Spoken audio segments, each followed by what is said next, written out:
Hello and welcome to the Leaders Council podcast, the podcast for the people who run the country and the people who keep the country running. I'm Matthew O'Neill, and today, as always, we ensure that we have a variety of distinct perspectives on leadership. First, we're joined by Anthea Durand, Director of Shamanism and Evolving Consciousness, who focuses on working with all of the creation.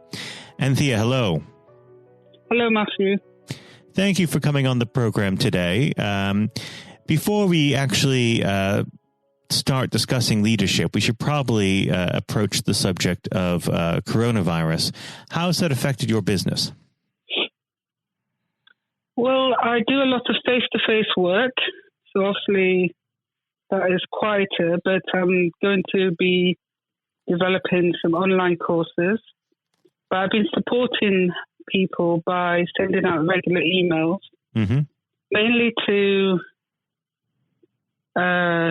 rituals and meditations to allow them to let go of fear and to stay centered during these challenging times. So I'm supporting people that way.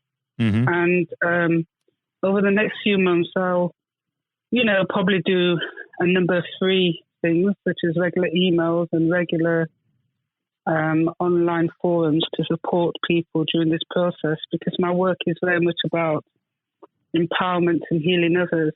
So more than ever, this is needed at this time. And so I'm there to support people during this difficult time. Now, of course, we're here to discuss the subject of leadership. And I always like to start that conversation off with a very simple question. And that is, what does the word leader mean to you? So leader is, in my mind, someone that empowers others, and in my work it's about empowering others to also be leaders themselves, because leaders are needed in the world to help empower and help others. So leadership, in my mind, is about guiding others to acquire knowledge, information, and the skills that they need to be leaders in the world. So in my work, it would be about creating leaders who are going to empower and help heal others. But that process of my work also involves helping people to heal themselves. So my work is a lot about ancestral healing and looking at our own shadows. So doing a lot of inner work. So from the inner work, someone can then emerge more empowered.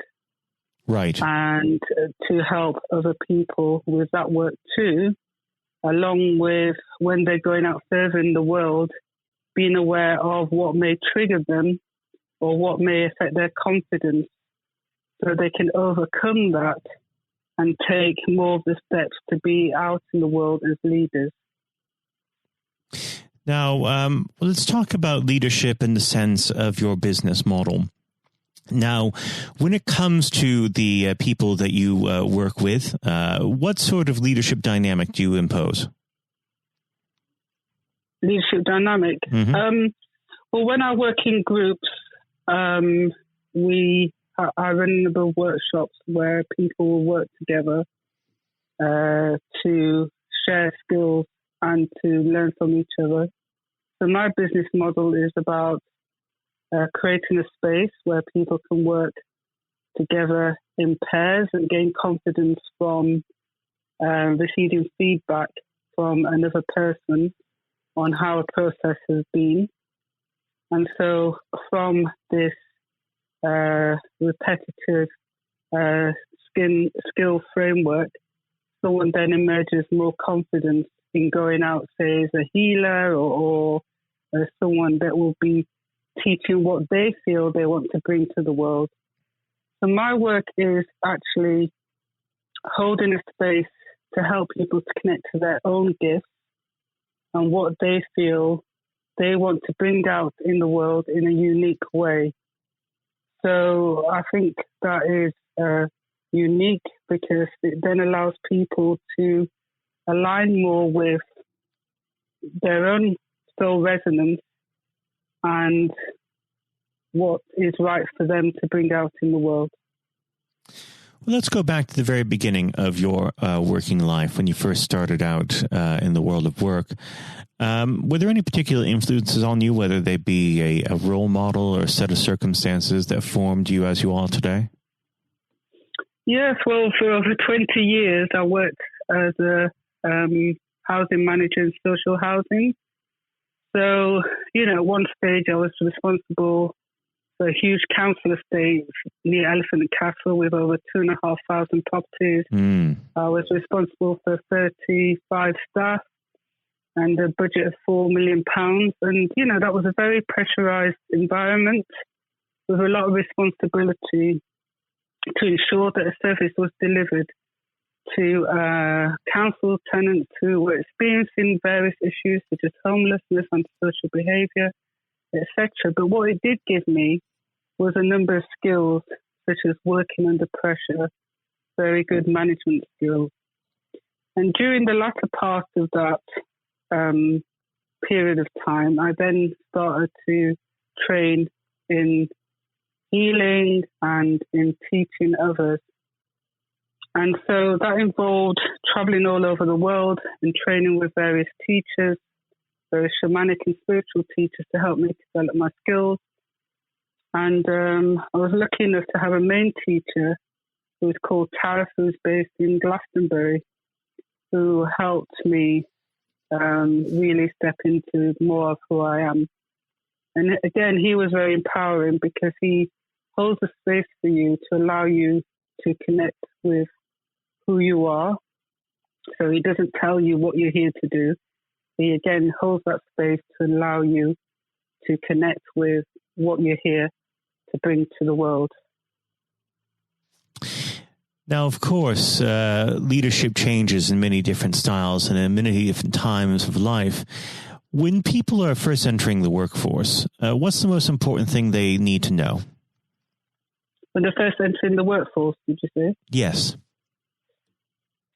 I think the first thing they need to know is, what is expected, what the organisation is about, and from that, what the objectives are of the organisation and the targets.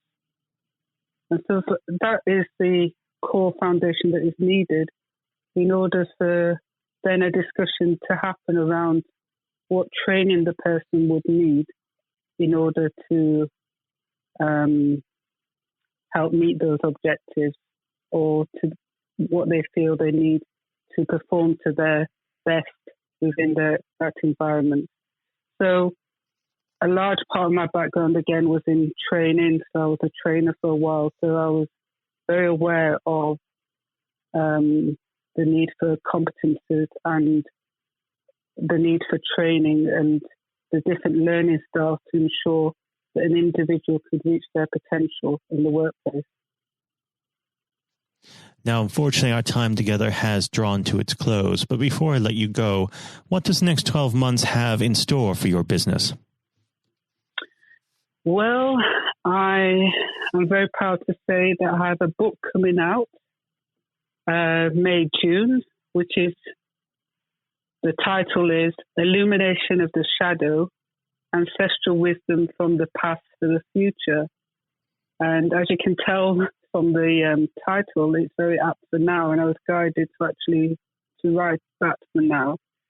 So that will be out soon. And, I'm looking at my work and looking at the new things I can offer now to help the world in line with that book coming out and in line with the shifts that are happening throughout the world to help, people in humanity as much as I can, because that is my work.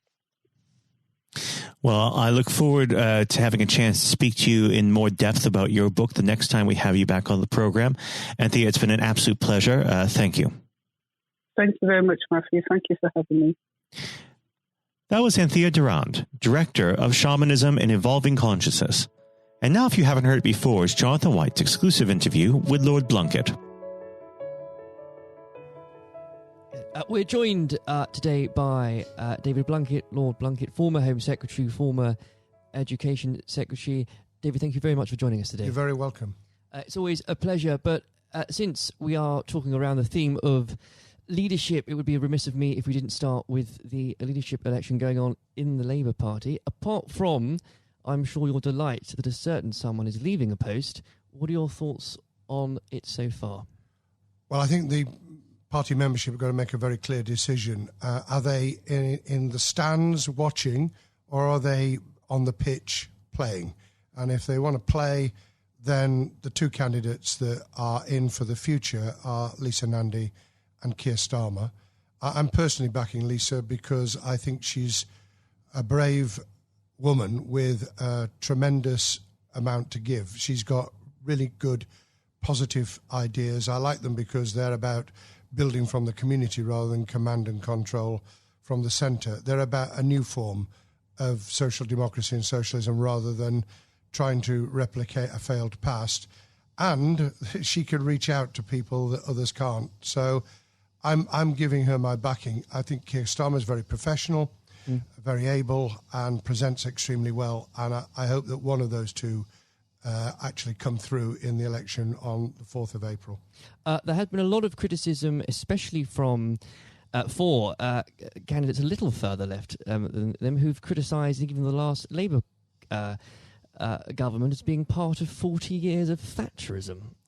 Yes, I think it's really unfortunate, particularly when new MPs come in having seen large swathes of their colleagues lose their seat, to roll up the 13 years of Labour government with everything that I'm so proud of. I mean, we were not neoliberals or anything like it. We were able, in the first 10 years certainly, which I played a part in, to be able to turn the economy around, to invest in health and education, to be able to transform people's aspirations and their hopes for the future. And that included ensuring people got the minimum wage, which we never had before, Sure Start to nurture youngsters from the moment they were born, transformation in the quality of education. And all these things actually add up to helping people to improve and change their lives for the better.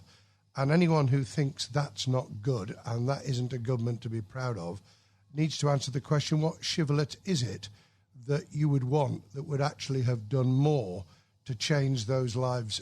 I can think of two or three myself in terms of dramatically taking on inequality, although 500,000 children were taken out of poverty in those years. I can think of being even tougher on crime, even though I was dubbed as one of the tougher Home Secretaries, because the people that I cared about most were, on the whole, not exclusively, but mainly the victims of crime. I can think about taking on the very, very rapidly growing transnational power of the big tech companies, which we still need to work through in terms of how we do that from a single nation just off the coast of Europe, and how we work internationally without getting caught up in wars we don't want to be involved in. But how are we international in a way that ensures that we play our part in making a better life for humanity as a whole, rather than disengaging and becoming alien from the rest of the world? Those are big questions for the social democratic left, particularly with artificial intelligence and robotics changing the world of work forever, I think, in the next 20 years.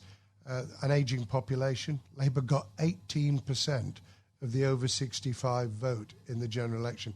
Just 18%. It's staggeringly. It's extraordinary. Staggeringly bad. And climate change, which we all know is going to be either a big gain or a terrific political trauma. We've got to take people with us. No matter which political party it is, the changes that will occur in this decade especially will determine their future ideologies, certainly. And speaking of your time as Home Secretary in government, you worked with so many different individuals of all political stripes and none at all.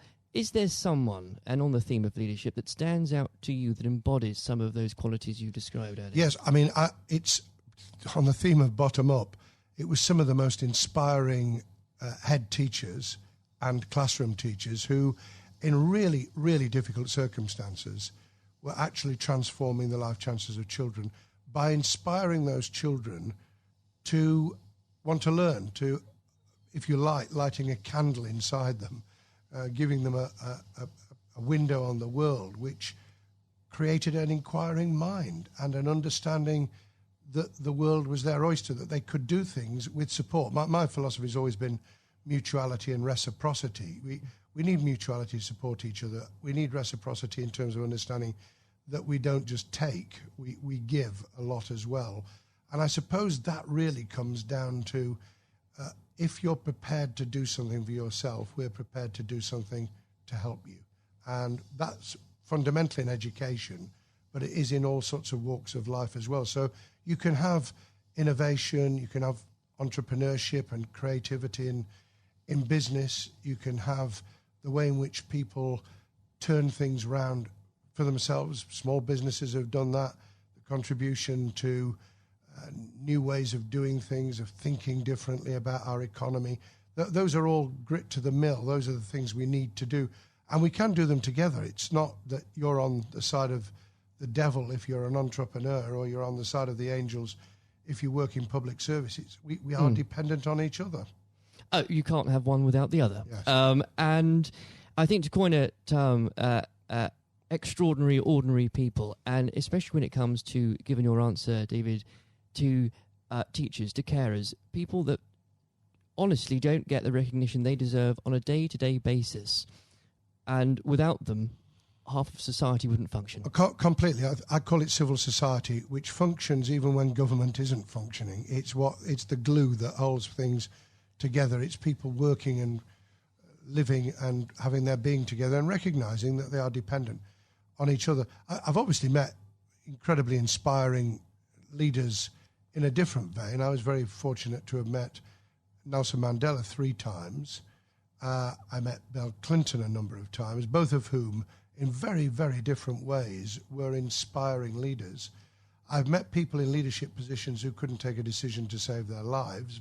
Tony Blair famously said in his conference speech the year before he stood down as Prime Minister, and I knew exactly what he meant. He said the worst ministers are those who won't take decisions, and anyone in a leadership role needs to, A, know why they're there, what they intend to do with the authority that goes with being a leader and a manager, and then how to draw people in as a team to be able to implement it so that it's a team approach. It's not someone out on a white charger.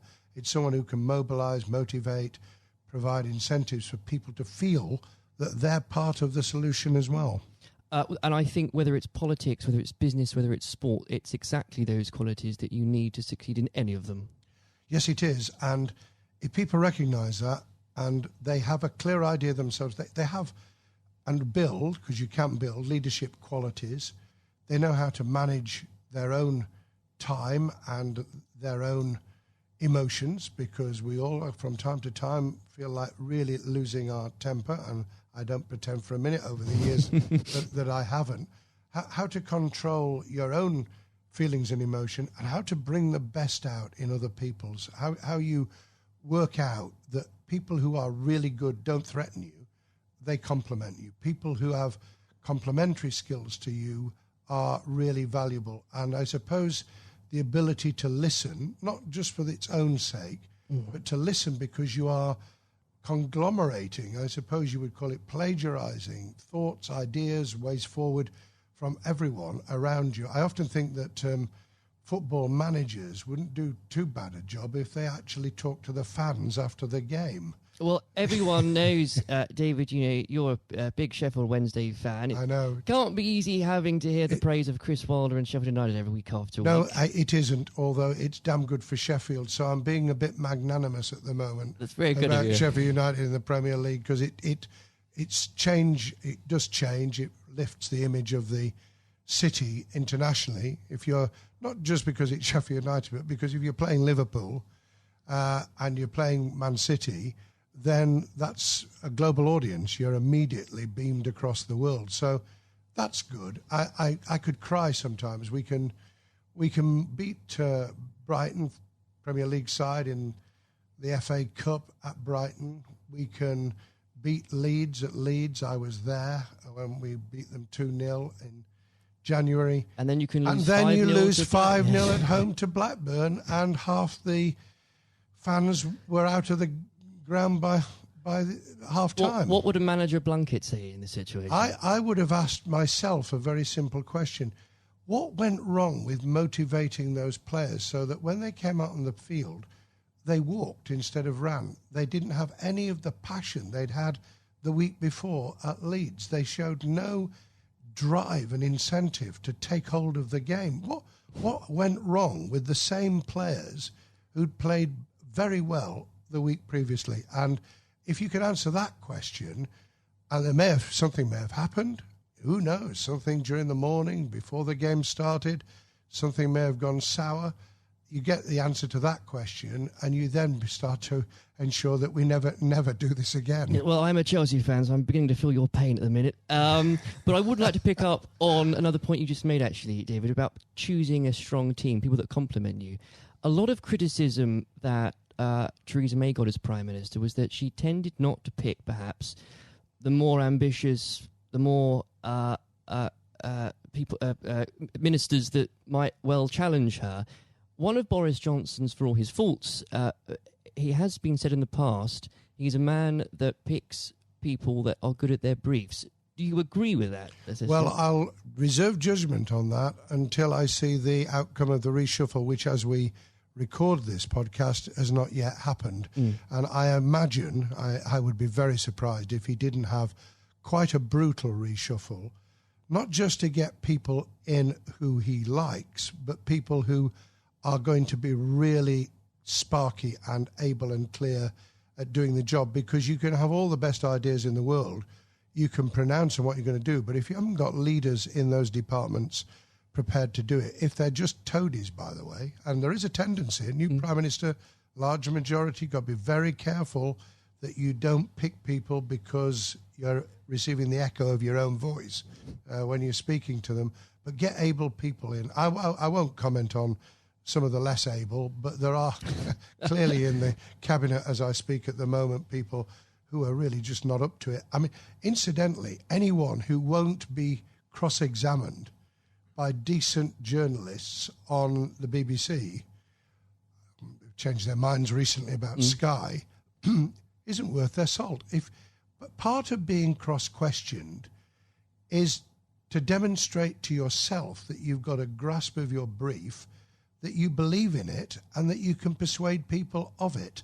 And if you can't do that under real cross-examination rather than sitting on the sofa for an easy morning television program, get out of the business. Don't do it. Without a doubt. Yeah.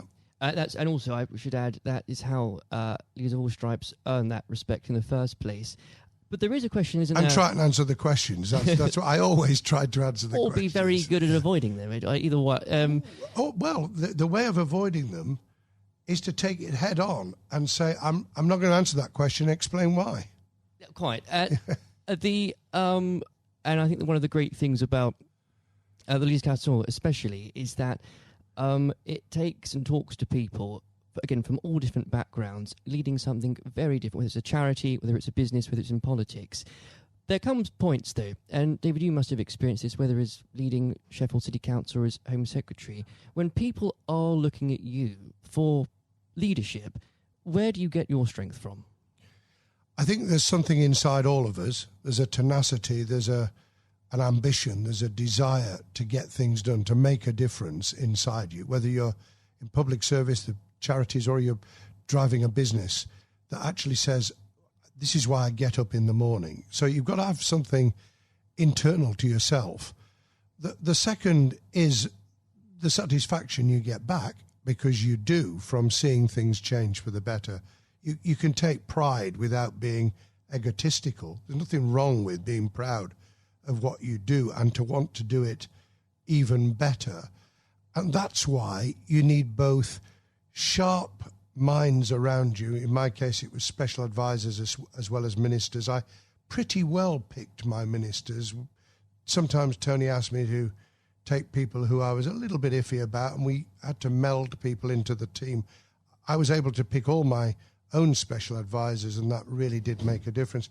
But in the end, you've got to like what you're doing. I mean, the people who are unhappy in their skin, it's very difficult to perform if you're in the wrong business or in the wrong department of a business, or if you're really hating teaching, or in politics, you're just in the wrong department. I was very lucky because education and employment were my first loves in terms of what I wanted to do, and I got the job for 4 years. I'd then come to the conclusion that there were really big challenges for us. It turned out even bigger than I expected with the attack on the World Trade Center 3 months after I became Home Secretary. But the big challenges of security, of reducing crime, of dealing with the development of positive citizenship, which also had a read over in terms of immigration, the kind of things that change people's lives either for the better or the worse. And you don't get everything right. That's the other thing you've got to recognise, which is why being part of a broader team, being able to take criticism but not always accept it, because otherwise you blow with the wind, that's the measure. And I think if we can share those traits, those experiences, those different elements through the Leadership Council, if we can get people from very, very different leadership managerial roles and delivery roles to actually be able to share that experience, everyone will gain something from it, because that dialogue will inform, it will avoid people reinventing the wheel, it will take people a lot further than the niche, for good or ill, the niche that they're in at the moment. David, in a couple of minutes we have left, I will be mean and put you on the spot and ask you for predictions perhaps in 3 things.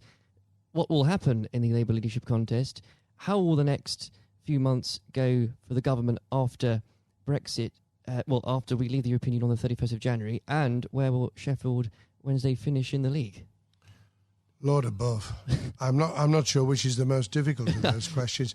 I've already indicated where my support is for the Labour leadership. If we take it at the end of January 2020, Keir Starmer has clearly got off to a very, very strong start.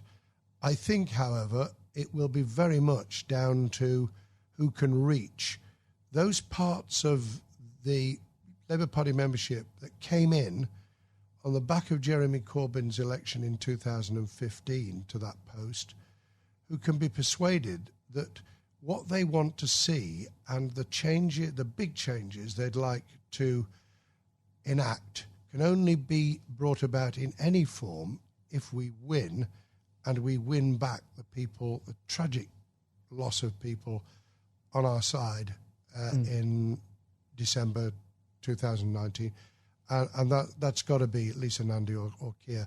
On the next few months, I think that the government will probably do quite well. I think that there are real dangers ahead in just having 11 months to negotiate trade deals, especially with bellicose pronouncements about we're not going to have alignment, as though alignment in itself is a bad thing when some of it will be very good. So I think there are dangers, but I think there's quite a bit of momentum going with the government at the moment, and that will be reflected in relationships, in doing deals in Europe and facing outwards to the rest of the world.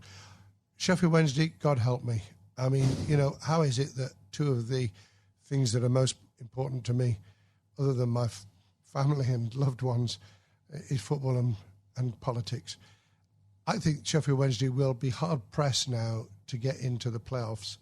If we do, I think we could pull it off, but I am really reluctant. And I think on that prediction, your reputation will be judged. Lord Blunkett, thank you very much for joining us today. God bless you, Jonathan. This has been the Leaders' Council podcast. Thank you for celebrating excellence in leadership with us. I have been your host, Matthew O'Neill. Until next time, goodbye. Thank you for listening to our podcast. The views expressed within the podcast do not reflect the views of the Leaders' Council of Great Britain and Northern Ireland, its parent company or subsidiaries, members of staff, other guests, or any other person therein associated.